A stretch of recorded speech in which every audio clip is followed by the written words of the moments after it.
Di sebuah desa terpencil di Tasikmalaya, Jawa Barat, tersembunyi sebuah lorong gelap yang konon katanya menghubungkan dunia manusia dengan dunia lain. Lorong itu terletak di bawah sebuah pohon beringin tua yang sudah ratusan tahun berdiri kokoh di tengah hutan. Menurut cerita yang beredar dari mulut ke mulut, lorong itu dulunya adalah jalan pintas yang sering digunakan oleh para leluhur untuk pergi ke ladang atau ke desa sebelah. Namun, sejak terjadi sebuah kejadian tragis, lorong itu menjadi angker dan tidak ada lagi yang berani melewatinya. Konon, dulu ada seorang pemuda bernama Jaya yang nekat melewati lorong itu pada malam hari. Jaya ingin membuktikan kepada teman-temannya bahwa lorong itu tidak seseram yang mereka bayangkan. Namun, sejak saat itu, Jaya tidak pernah kembali.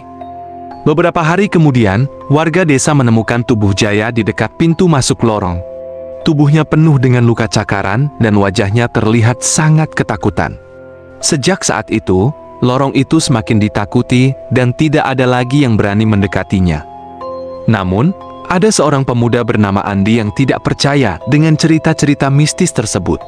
Andi adalah seorang mahasiswa yang sedang melakukan penelitian tentang sejarah desa tersebut. Andi ingin membuktikan bahwa lorong itu hanyalah sebuah lorong biasa yang tidak ada hubungannya dengan dunia lain. Suatu malam, Andi memutuskan untuk memasuki lorong itu seorang diri. Ia membawa sebuah senter dan sebuah kamera untuk merekam semua yang ia lihat di dalam lorong. Andi berjalan dengan hati-hati menyusuri lorong yang gelap dan lembab itu. Semakin jauh Andi masuk ke dalam lorong, semakin dingin dan sunyi suasana di sekitarnya. Andi mulai merasakan ada sesuatu yang aneh di dalam lorong itu. Ia mendengar suara-suara aneh yang tidak jelas asalnya. Ia juga melihat bayangan-bayangan hitam yang bergerak-gerak di dinding lorong. Andi mencoba untuk tetap tenang dan melanjutkan perjalanannya. Namun, tiba-tiba ia mendengar suara teriakan yang sangat keras. Andi terkejut dan langsung mengarahkan senternya ke arah suara itu berasal.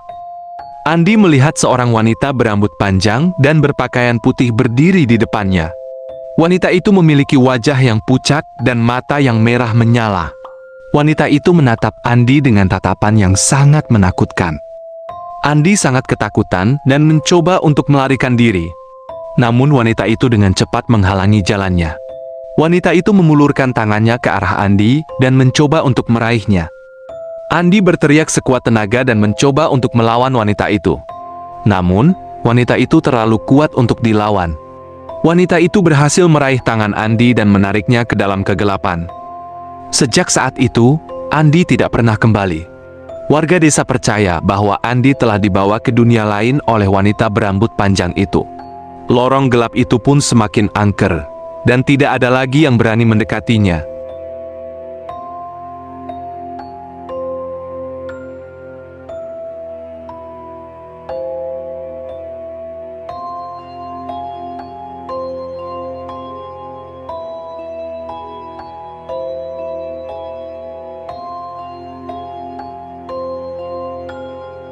Setelah kejadian hilangnya Andi, warga desa semakin resah. Mereka mengadakan ritual selamatan untuk menenangkan arwah yang mungkin terusik di lorong tersebut. Namun, ketakutan tetap menghantui setiap sudut desa, terutama saat malam tiba. Di antara warga yang merasa gelisah, ada seorang teman Andi bernama Rina.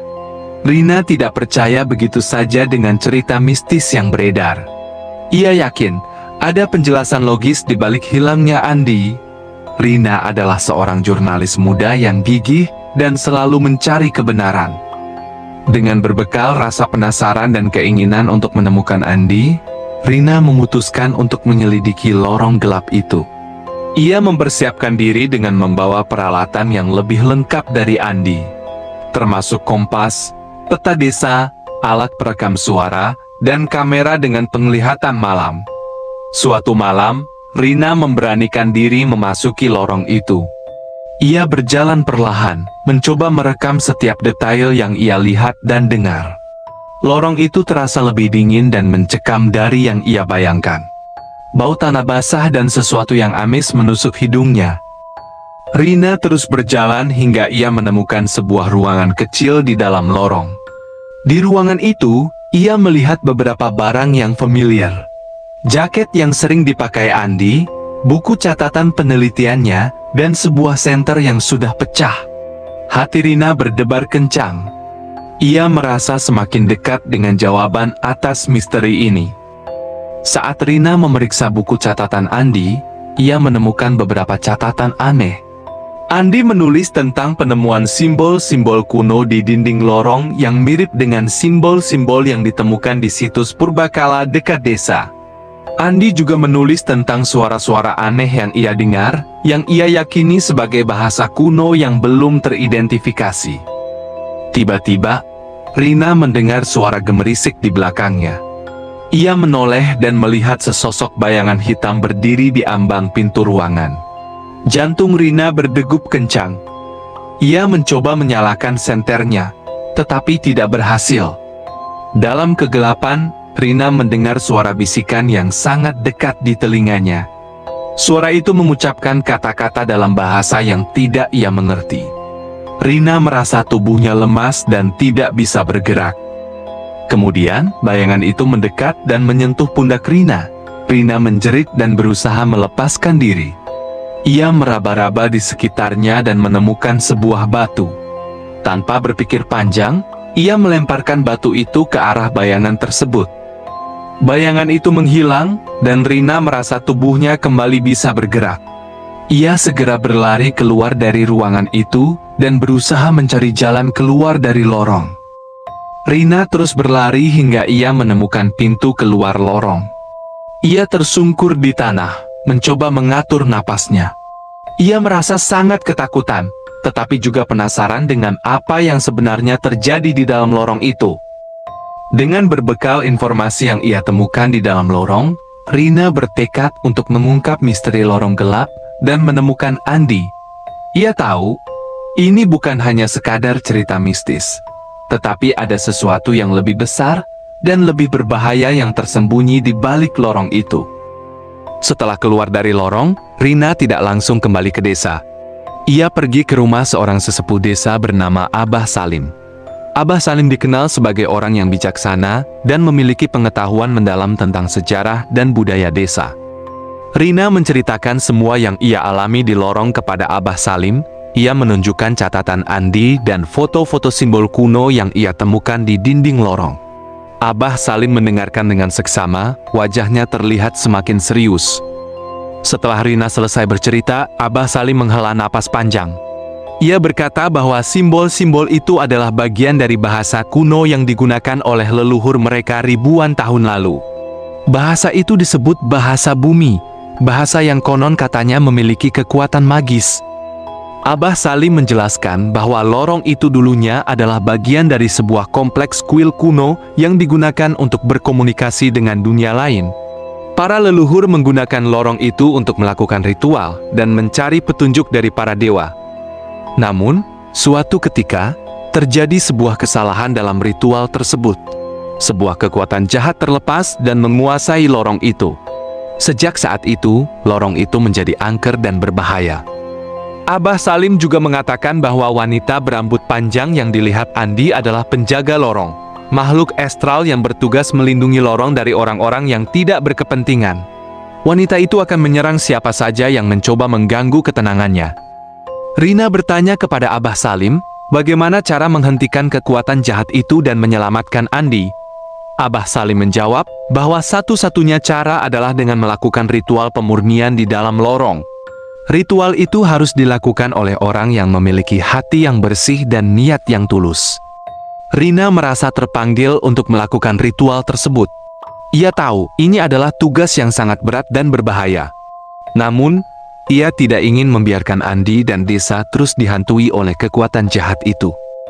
Dengan bantuan Abah Salim, Rina mempersiapkan diri untuk melakukan ritual pemurnian. Ia mempelajari mantra-mantra kuno dan menyiapkan sesaji yang dibutuhkan. Ia juga meminta bantuan beberapa warga desa yang memiliki kemampuan spiritual. Suatu malam, Rina dan beberapa warga desa memasuki lorong gelap itu. Mereka membawa obor dan sesaji. Mereka berjalan dengan hati-hati menuju ruangan tempat Andi menghilang. Di dalam ruangan itu, mereka mulai melakukan ritual pemurnian. Rina mengucapkan mantra-mantra kuno dengan suara yang lantang. Warga desa lainnya menaburkan bunga dan membakar dupa. Suasana di dalam ruangan itu semakin panas dan mencekam. Tiba-tiba, muncul suara gemuruh yang sangat keras. Lantai ruangan itu bergetar. Wanita berambut panjang muncul di hadapan mereka. Wajahnya terlihat sangat marah. Wanita itu menyerang Rina dan warga desa. Mereka berusaha melawan, tetapi wanita itu terlalu kuat. Beberapa warga desa terluka dan terpaksa mundur. Rina tetap berdiri tegak. Ia memejamkan matanya dan mengucapkan mantra-mantra dengan lebih kuat. Ia memfokuskan seluruh energinya untuk mengusir kekuatan jahat itu. Tiba-tiba, sebuah cahaya terang muncul dari tubuh Rina. Cahaya itu menyilaukan mata wanita berambut panjang. Wanita itu berteriak kesakitan dan menghilang. Suasana di dalam ruangan itu kembali tenang. Lantai ruangan itu berhenti bergetar. Kekuatan jahat itu telah berhasil diusir. Setelah ritual pemurnian selesai, Rina dan warga desa mencari Andi di dalam lorong. Mereka menemukan Andi tergeletak pingsan di sebuah sudut ruangan. Andi masih hidup, tetapi kondisinya sangat lemah. Rina dan warga desa membawa Andi keluar dari lorong. Mereka merawat Andi hingga ia pulih kembali. Sejak saat itu, lorong gelap itu tidak lagi angker. Warga desa kembali menggunakan lorong itu sebagai jalan pintas. Mereka juga menjaga dan merawat lorong itu agar tidak disalahgunakan oleh orang-orang yang tidak bertanggung jawab. Rina menjadi pahlawan bagi desa tersebut. Ia telah berhasil mengungkap misteri lorong gelap dan menyelamatkan Andi. Rina terus melakukan penelitian tentang sejarah dan budaya desa. Ia ingin melestarikan warisan leluhur agar tidak hilang di telan zaman. Setelah kejadian di lorong gelap, kehidupan di desa kembali normal. Andi pulih sepenuhnya dan kembali melanjutkan studinya. Ia berterima kasih kepada Rina karena telah menyelamatkan nyawanya. Rina semakin dikenal di desa sebagai seorang jurnalis yang berani dan peduli terhadap budaya lokal. Ia sering menulis artikel tentang sejarah desa, tradisi-tradisi unik, dan tokoh-tokoh inspiratif. Artikel-artikel Rina banyak dibaca dan diapresiasi oleh masyarakat luas. Suatu hari, Rina mendapat tawaran dari sebuah lembaga penelitian untuk melakukan penggalian arkeologi di sekitar lorong gelap. Lembaga itu tertarik dengan simbol-simbol kuno yang ditemukan Rina di dinding lorong. Rina menerima tawaran itu dengan senang hati. Ia merasa bahwa ini adalah kesempatan yang baik untuk mengungkap lebih banyak tentang sejarah desa dan melestarikan warisan leluhur. Selama beberapa bulan, Rina dan tim arkeolog melakukan penggalian di sekitar lorong gelap. Mereka menemukan banyak artefak kuno, seperti pecahan keramik, alat-alat batu, dan perhiasan dari logam. Mereka juga menemukan sisa-sisa bangunan kuno yang diduga sebagai bagian dari kompleks kuil yang pernah ada di sana. Salah satu penemuan yang paling menarik adalah sebuah prasasti batu yang berisi tulisan dalam bahasa bumi. Rina dan tim arkeolog berusaha menerjemahkan tulisan itu. Setelah beberapa waktu, mereka berhasil mengungkap isi prasasti tersebut. Prasasti itu berisi tentang sejarah desa, asal-usul leluhur, dan ajaran-ajaran spiritual yang mereka anut.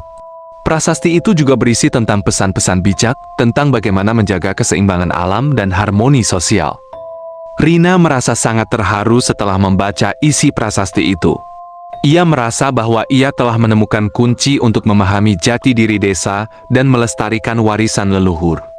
Rina dan tim arkeolog kemudian mendirikan sebuah museum kecil di desa untuk menyimpan dan memamerkan artefak-artefak kuno yang mereka temukan. Museum itu menjadi daya tarik wisata baru bagi desa. Banyak wisatawan datang untuk melihat koleksi artefak kuno dan belajar tentang sejarah desa. Rina juga mengadakan berbagai kegiatan budaya, seperti pertunjukan seni tradisional, pelatihan kerajinan tangan, dan festival kuliner. Kegiatan-kegiatan itu bertujuan untuk memperkenalkan budaya desa kepada generasi muda dan wisatawan. Berkat upaya Rina, desa itu semakin dikenal sebagai desa yang kaya akan budaya dan sejarah. Desa itu menjadi contoh bagi desa-desa lain dalam melestarikan warisan leluhur. Rina terus berkarya dan berdedikasi untuk desa. Ia merasa bahwa ia telah menemukan panggilan hidupnya. Ia ingin terus menjaga dan melestarikan warisan leluhur agar tidak hilang di telan zaman. Dan begitulah kisah lorong gelap yang awalnya menakutkan, berubah menjadi sumber pengetahuan dan inspirasi bagi desa tersebut. Sebuah warisan yang terjaga berkat keberanian dan ketulusan hati seorang jurnalis muda bernama Rina.